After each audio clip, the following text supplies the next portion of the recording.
Bonjour Célia, Bonjour Laurence. c'est un plaisir de vous avoir en face de moi, là, ou presque, hein, parce que les conditions font que, on va dire que nous sommes toutes les deux. Célia Morès, Oui. est-ce que vous pouvez me dire qui vous êtes? Nous dire qui vous êtes? Qui est Célia Morès? Alors en fait, comme vous le dites, je m'appelle Célia Morès, je suis docteur en neurosciences, je suis originaire de Nice. J'ai fait donc tout mon cursus scolaire jusqu'à la maîtrise, c'est-à-dire jusqu'à mon bac+5 à Nice, en faculté de sciences avec une licence de biochimie, une maîtrise de biologie cellulaire et physiologie. Et c'est vrai que je m'intéressais beaucoup au fonctionnement du cerveau. Donc, j'ai poursuivi mes études à Paris pour un DEA, donc un bac+5, à l'époque diplôme d'études approfondies, et effectivement pour ensuite continuer en thèse en neurosciences. Donc, je me suis intéressée dans un premier temps à tout ce qui était représentation spatiale, mémoire, notamment chez les personnes atteintes de schizophrénie. Donc, il s'agissait d'étudier en fait leur mémoire, leur représentation de l'environnement lorsqu'elles devaient faire un trajet d'un point A à un point B. Puis au fur et à mesure, évidemment, très féru de recherche, de découverte, j'allais dire avec l'essence même de chercheur, je me suis intéressée à d'autres domaines, et notamment à des domaines comme l'attention, des domaines comme le raisonnement, la prise de décision en psychologie cognitive. Et j'ai aussi eu l'opportunité d'être chargée d'enseignement, donc à la fois en neurosciences et en psychologie cognitive, mais aussi actuellement dans une école de diététique et nutrition humaine qui s'appelle l'EDNH, donc à Paris, où j'enseigne des matières en lien avec la psychologie, les neurosciences, l'axe intestin-cerveau, les comportements alimentaires, mais toujours tournés vers le comportement humain et tournés vers les neurosciences. Attention, je ne suis pas clinicienne, donc je n'entre pas dans ce jeu-là. Et effectivement, ça m'a passionnée au point de m'intéresser plus particulièrement sur le lien entre la nutrition et la cognition, parce que je pense que ça a un réel intérêt et que ça impacte effectivement à la fois nos performances, mais aussi nos choix alimentaires. C'est complet et impressionnant, hein. Célia, lorsque nous nous sommes rencontrés, vous m'avez dit être très intéressée par tout ce qui tourne autour de la régulation du stress et ce qui est notre cœur de métier, nous, dans les centres de gestion du stress. Est-ce que vous pouvez nous dire ce qui vous intéresse dans ces thématiques-là de gestion du stress? Pour moi, le stress, c'est finalement, alors ce n'est pas le mal du siècle. Je sais bien que tout le monde le qualifie comme mal du siècle. Disons qu'il a changé par rapport au stress que pouvaient avoir nos ancêtres. Je ne pense pas que les hommes préhistoriques étaient moins stressés parce qu'ils devaient finalement combattre pour se nourrir.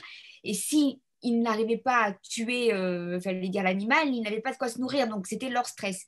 Aujourd'hui, notre stress est plutôt différent parce qu'on doit faire face finalement au diktat, à tout ce qui va se passer au niveau de la société et j'allais dire au désirata de nos parents, au désirata finalement de nos supérieurs, de nos managers, etc. Pour moi, pourquoi le stress et pourquoi je m'intéresse vraiment au stress? Parce que j'estime que c'est finalement la base et l'origine de certains maux, qu'ils soient à la fois psychologiques et organiques. Et j'estime que si on arrive à soigner le stress, non pas qu'on va soigner tous les maux de la Terre, mais je pense qu'en prévention, on va améliorer la qualité de vie des gens et peut-être qu'on évitera le développement de certains types de pathologies de mal-être.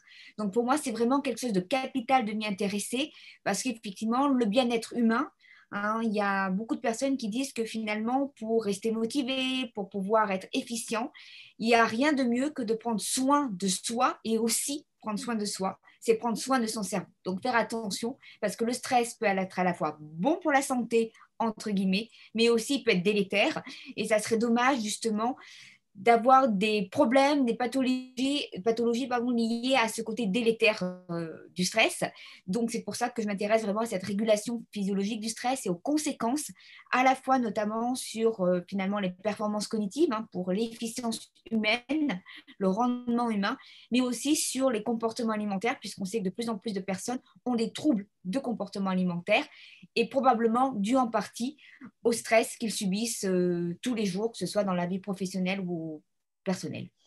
Alors, Célia, dans notre réseau des centres de gestion du stress, nous avons fait le choix cette année, cette fin d'année 2020, de mettre en place un comité scientifique dans lequel vous êtes, mais également le docteur Muriel Carle, Ce comité scientifique, pour nous, c'est vraiment la garantie pour nos clients de délivrer des outils, des informations qui sont à jour en matière de recherche, en matière de neurosciences.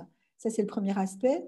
Le deuxième intérêt de ce comité scientifique, c'est pour notre équipe de continuer à se former, à avancer, à découvrir de nouvelles choses, de nouvelles techniques, peut-être des choses un petit peu plus complexes que ce que nous avons fait jusqu'à maintenant, du neurofeedback, voilà, des choses sur lesquelles vous allez pouvoir nous accompagner.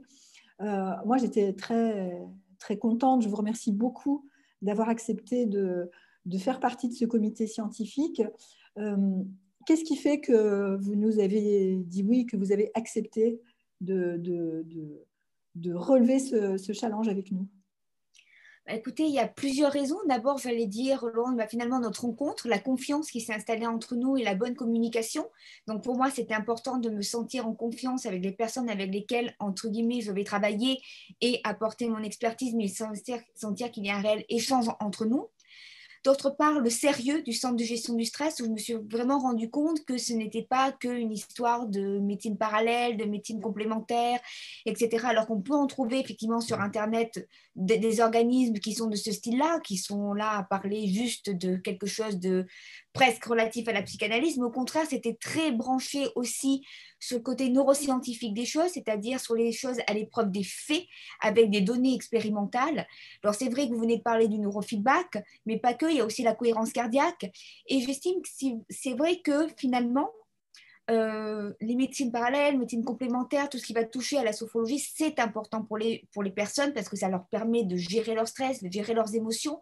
C'est une réelle prise en charge. Mais j'estime que certains ont aussi besoin d'avoir des données scientifiques, des données pragmatiques pour pouvoir prendre conscience que c'est important, que ce n'est pas juste quelque chose qui est dit comme ça un petit peu dans l'air.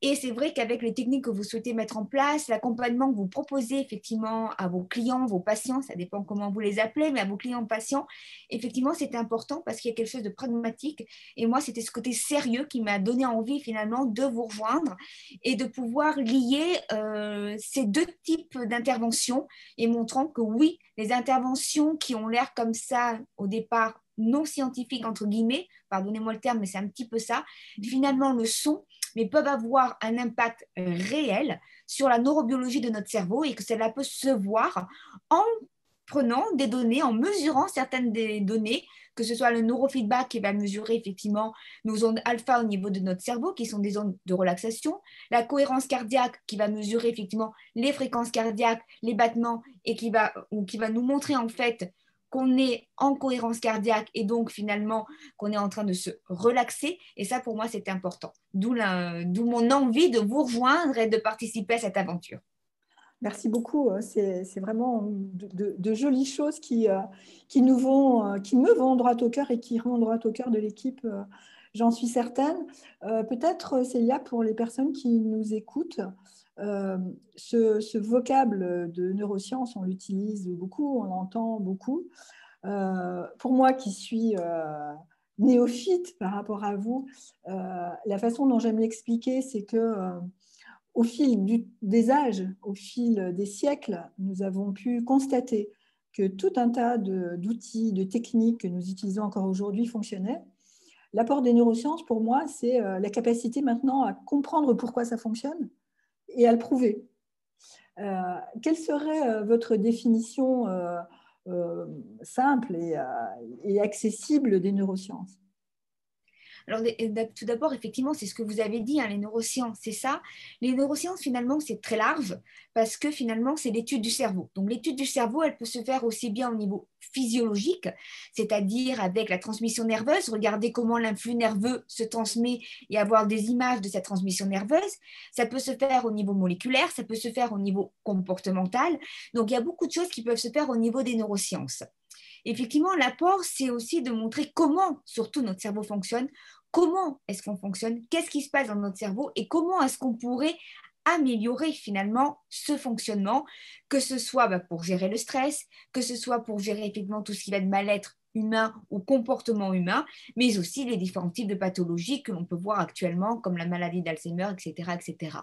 Il faut en revanche faire attention, c'est que les neurosciences aujourd'hui, et j'en suis la première désolée, c'est que dans certains articles de vulgarisation, c'est un mot qui est employé parfois à tort et à travers, et notamment pour tout ce qui est impact des publicités, ce type de choses. Et si les neurosciences peuvent nous aider à comprendre comment est-ce qu'on fait nos choix, qu'ils soient alimentaires par exemple, ou nos choix d'un objet, je suis tout à fait d'accord. Après, il faut faire attention aussi de ne pas aller plus loin, de ne pas utiliser ce mot pour finalement se couvrir et faire, j'allais dire, croire à tout un chacun quelque chose qui n'est pas vrai. Donc ça, il faut toujours faire attention, mais effectivement, c'est l'étude finalement, tout simplement du cerveau au sens large du terme et notre mode de fonctionnement humain, prouvé notamment par les aspects biologiques, entre guillemets, biologiques, physiologiques, et montrer que finalement, le comportement est très lié à la biologie et que suivant ce qui va se passer biologiquement parlant, physiologiquement parlant, au niveau de notre cerveau,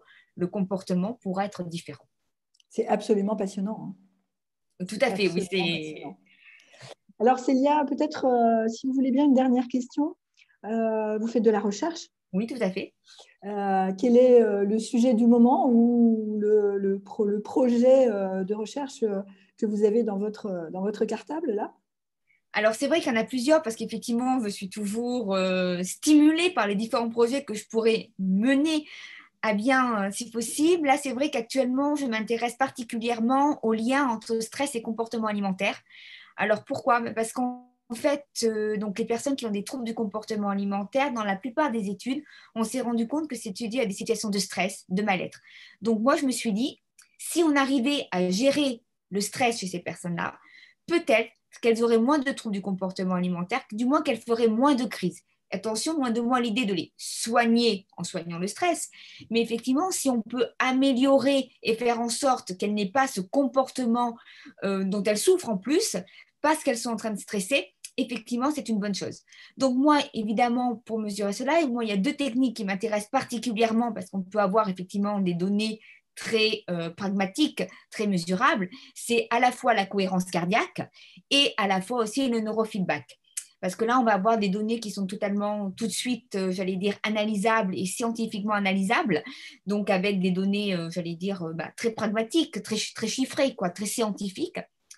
En plus, l'avantage, c'est qu'il y a beaucoup de personnes, finalement, dans le projet que je veux mener, qui se disent, qui ont du mal à aller voir un spécialiste, ou quand ils vont y aller, mais ils ne vont pas suivre correctement, j'allais dire, les rendez-vous de consultation, parce qu'ils vont trop les espacer, et à ce moment-là, évidemment, ça ne sert à rien, quoi. Il faut avoir un certain suivi.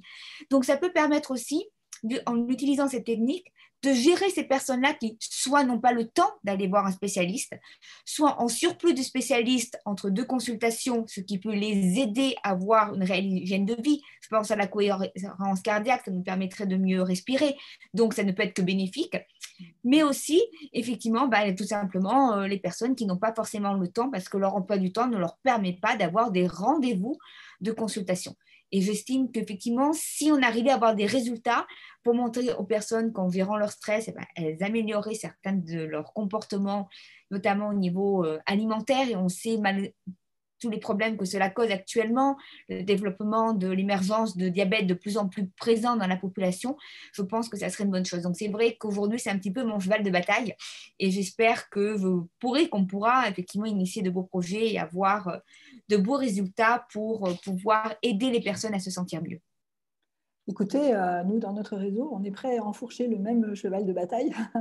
Je pense que c'est intéressant aussi pour nous de compléter nos pratiques, de compléter nos outils pour proposer un accompagnement toujours plus précis, plus efficient.